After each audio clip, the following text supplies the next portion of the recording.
24 équipes pour la 11e édition de la Nuit du Maracana à Dianra, commune de la région du Béré. Cette compétition sportive permet aux jeunes de la localité de passer sainement le réveillon du Nouvel An.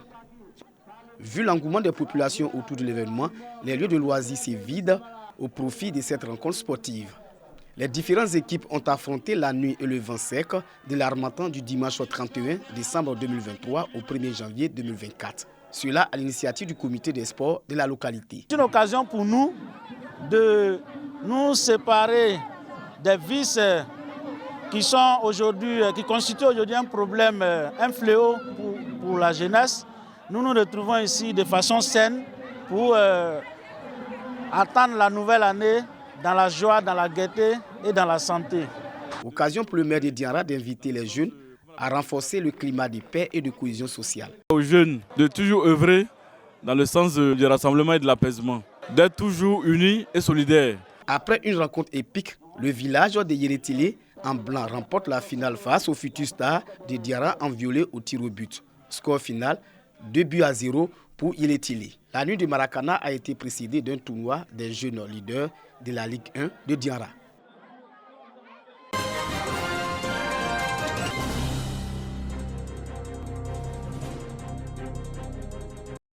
Un réveillon en lumière à Frouna.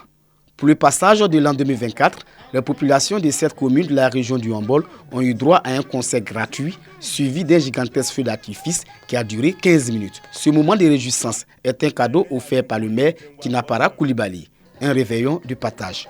Tour à tour, les artistes locaux se sont succédés sur la scène pour tenir en haleine les populations qui ont effectué nombreux de déplacements à la place du marché. Nous disons grand merci à Kinapara Koulibaly.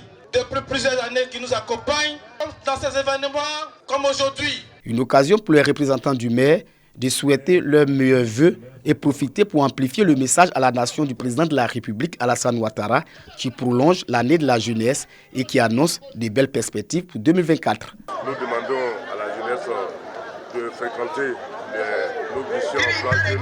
Beaucoup de projets sont lancés tant au niveau de la mairie et même au niveau du conseil régional. Que 2024 soit une année fructueuse, paix et amour dans tous les foyers à Frouna. L'organisation de ce réveillon festif à Frouna est à sa 4e édition. Cette rencontre conviviale a été l'occasion pour prier pour la paix, l'unité et la fraternité en Côte d'Ivoire. Rendez-vous est donc pris pour le 31 décembre 2024 avec plus d'innovation.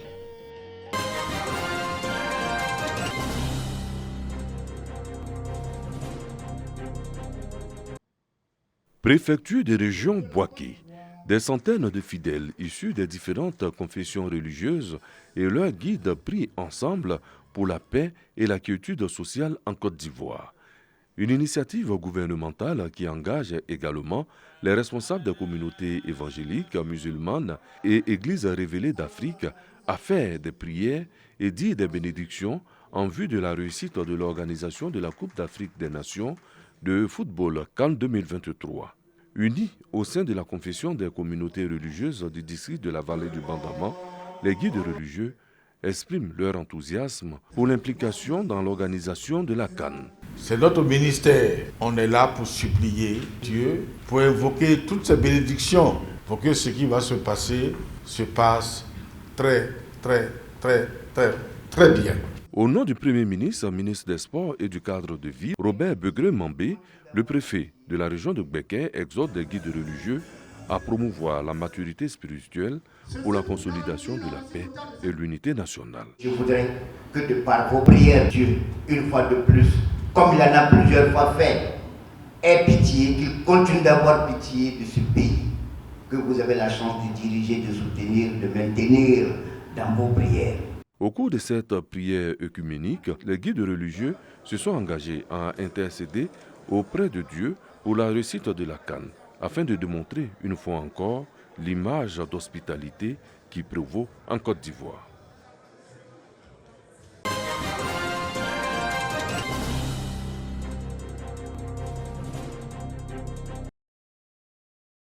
Chef-lieu de la région de Béquet, Bouaké est le 3e pôle économique de la Côte d'Ivoire après Abidjan et San Pedro. Carrefour commercial et ville cosmopolite, Bouaké abrite un marché de gros de renommée sous-régionale et fait partie des 5 villes qui abritent la Coupe d'Afrique des Nations de football Cannes 2023. La commune fait sa toilette pour réserver un accueil des plus mémorables aux visiteurs. Les hôteliers aussi s'activent pour prendre leur place dans la réussite de la grande messe du football africain. Nous sommes en train de refaire d'autres chambres pour augmenter la capacité de 77 chambres. Nous allons passer à 92 chambres. Donc, le resto est en train de refaire sa toilette. La formation déjà des serveurs, des réceptionnistes.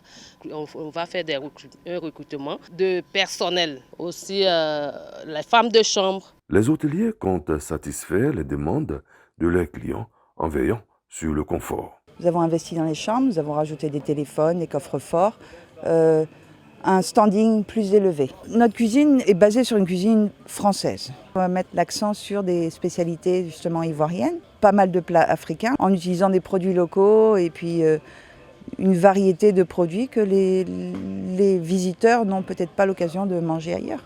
L'hôtellerie et les résidences meublées, des secteurs promoteurs, car Bouaké regorge de potentialités gastronomiques, touristiques et culturelles.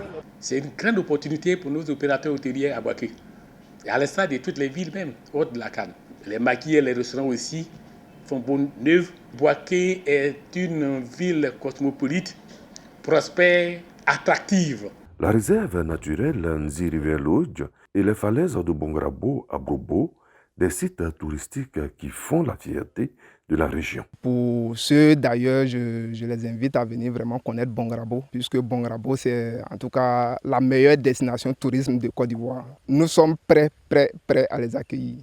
La Cannes 2023 à Bouaké est une opportunité d'affaires pour les promoteurs en hôtellerie. Nous sommes en train de mettre en place toutes sortes de dispositions afin de pouvoir recevoir nos parents et nos frères qui vont venir pour participer à la Grande Cannes. Les visiteurs, une fois à Bouaké, pourront aussi admirer un coucher de soleil captivant digne d'une carte postale.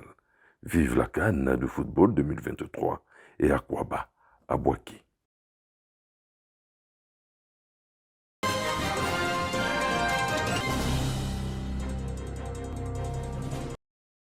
Espace Gbondala de Korogo. La deuxième édition de la quinzaine touristique bat son plein. Au programme, signature de charte avec des responsables d'hôtels et de restaurants, promotion de la culture et des traditions du pays sénoufo, notamment la lutte et les arts culinaires. L'objectif du ministère du Tourisme est de sensibiliser et valoriser le potentiel touristique local, afin d'en faire des références au plan national et international. Au cours de cette cérémonie, plusieurs jeunes volontaires ont reçu leur attestation de guide touristique. Leur mission, contribue à la réussite de la Cannes à Korogo. La région du Poro regorge de sites touristiques variés. Le défi qui attend le pays sénoufo lors de la Cannes qui s'ouvre bientôt, c'est de faire de ce vaste potentiel culturel une force d'appel pour les touristes du monde entier.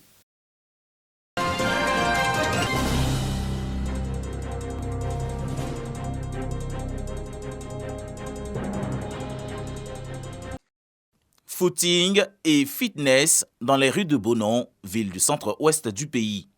Une activité au bénéfice des femmes de cette localité, couplée à des séances de dépistage du VIH-Sida, de l'hypertension artérielle et du diabète.